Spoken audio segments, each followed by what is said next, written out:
Now, celebrating all things cool in Jacksonville, a local show with a spotlight on the 904, with hosts Eden Kendall and Mark Payton, featuring amazing stories from every neighborhood with Rance Adams.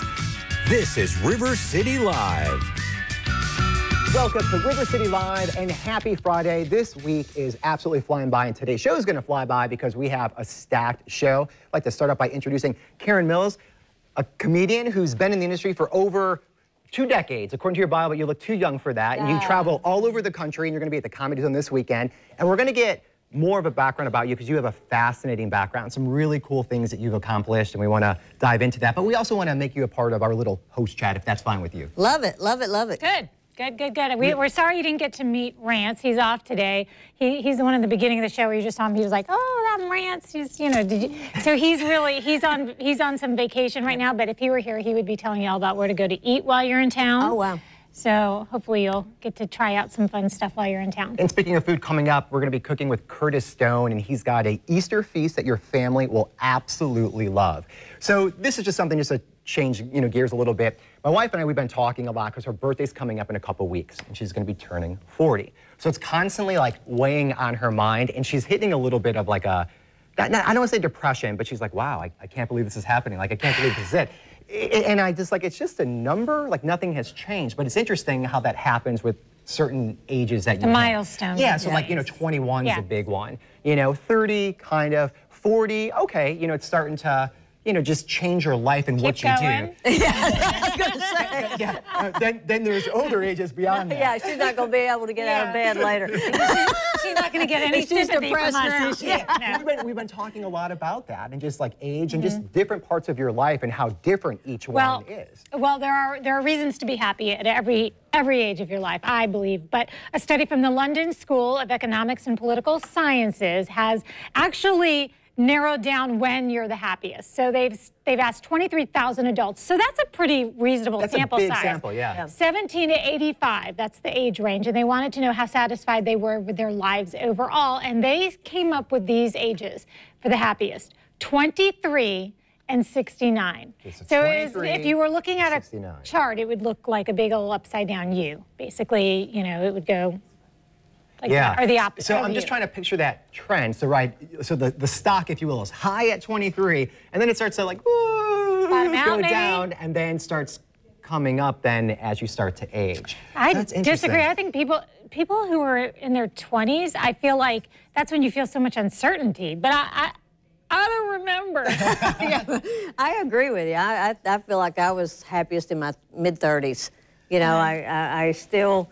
I mean, I'd gotten a little wiser, but still hadn't lost my bloom, so I felt like that was a great age. And 23, I mean, aren't you still in your parents' basement? Yeah, pretty much.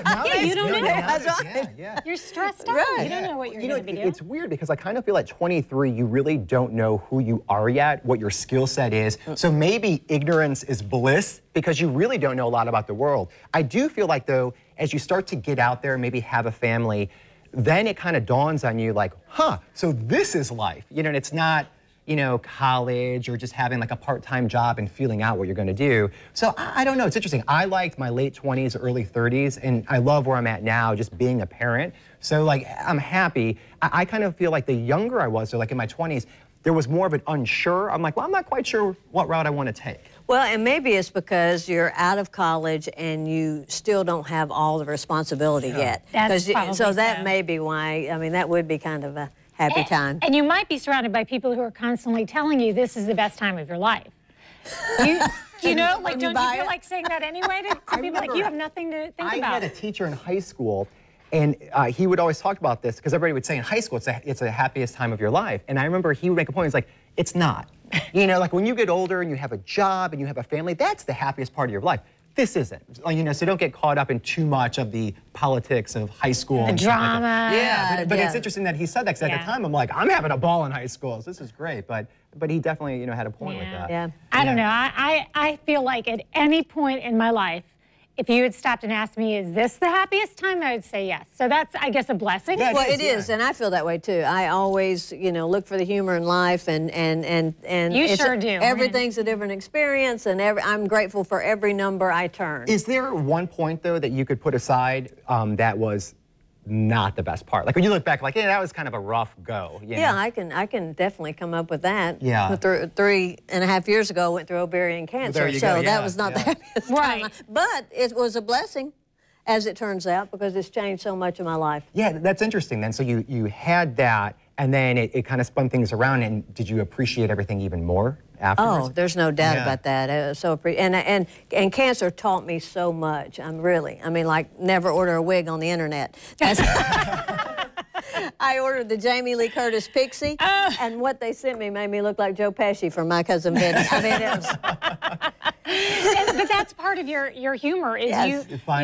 finding the humor in every situation. Every situation, good or bad. And when you're talking about age, I'm guessing that when you've been through that, every year older, you're thinking, well, the alternative would be not turning a year older, Right. so it's a good thing. And that's where I think that curve happens the way it does. It starts to go up positively as you start to age, because I feel like you get wiser and you really start to appreciate and understand all the good parts of life. And I not want to get put caught a up pin the in bad that parts. conversation we just had and come back to that in a few if we could, because Yeah. I really want to hear about how your life has affected your comedy. Sure. Yeah. All right, so let's go to, let's say, a younger age demographic, and we're talking about babies and kids. Well, the CDC, they did a new study, and 66% of all kids in the United States, they don't eat enough fruits and vegetables. And they traced it back to something that's interesting that we all do, and that's we serve kids vegetables and fruit that's all mashed up. And it's just like some form of like paste or pudding Yeah, growing up. puree. To trick them, right? Basically, to trick them, to disguise them, to make it a little bit easier. But what happens is they lose that connection to what the food actually is and some of the flavor. So it takes away the magic, if you will, of eating that dish. And they decide not to eat it growing up, and you run into this problem of them not wanting it ever. So what they're saying is, as they get to the age of like 2 or 3 where they actually can eat the food, give them a real strawberry, give them a real carrot, incorporate that into their diets, and then you'll have more of that. My neighbor actually, I think I've even told you this before, her kids are teens, and she mashes it up and mixes it into like the spaghetti sauce and then dims the lights whenever she serves dinner. This is true. Oh my gosh. She dims the lights all the time when she serves dinner because she's always hiding something and something else. Yes. So maybe we should email her this study, because that is exactly what you should not be It's too late doing. now. The damage is Your done. friend's name? No. Her name is Stacy. Tracy. So Stacy's kids, watch it. No, yeah. So, but there you go. But it's interesting because that makes a lot of sense. And I know with my younger boys, they advance faster because they see the older kids doing things. So like they want like the real food faster. And I see that their diets are actually better because of that. And then you go to a restaurant and the food is actually whole, and they're like, Yeah, Well, what is this? And who doesn't love a strawberry or a blueberry? I mean, and to mash it up, I mean, I can see where that loses some of its, you know. you're missing out. The texture's gone, Yeah, you know, yeah. so yeah, it's kind of weird. But yeah, let's go to what you were talking about like with the restaurant. So we found it's really funny. It's things that we do as patrons at a restaurant that basically it makes the staff kind of upset. And when I read through this list, I was like, wow, I'm guilty of most of these. And I think that I'm trying to help them out, but in reality, I'm maybe making things worse. And if you're just joining us, Karen Mills, who's a comedian that will be at the Comedy Zone, is with us right now. Did you ever work in a restaurant before we start this subject? I tended bar, yes. Okay, For many so years. I And that's also a have tough experience. job, yeah, and I You do too as well, yeah. Okay, so let's see what these things are. All right, so the first one, stacking glasses and plates. I do this all the time. I feel like whenever I'm out with my family, we make a mess, and I start to stack them up. But here's the problem. You might not be stacking them the way that they want, so they have to undo the work that you just did.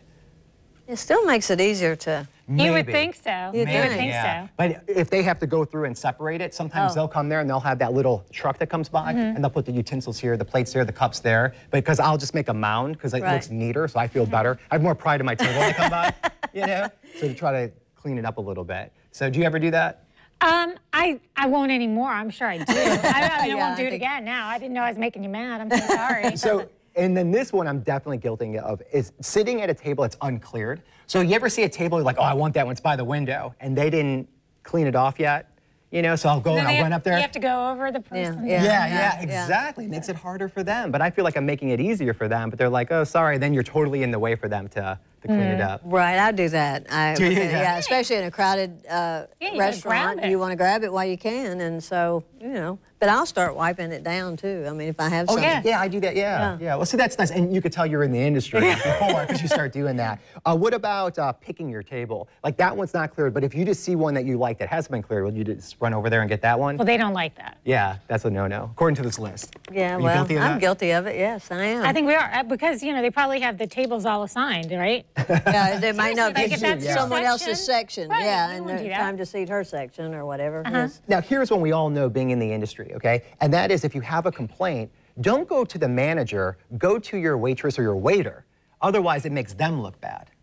That makes sense to me. Okay, well, yeah, that's with everything. That's with everything. You should always go to the source. Well, yeah, well, and you don't go to the manager unless the waiter or waitress can't resolve it. Exactly, You give them the yeah. opportunity first. Otherwise, it just makes them look bad, and Yeah. Sure. it's Oh, yeah. not a good way to go. What about, so if you're splitting the bill, and this happens a lot of times, if you don't tell people ahead of time, that could be a train wreck. So if you have a party of like 10, and then all of a sudden you're like, yeah, we need 10 separate checks, that's a big no-no.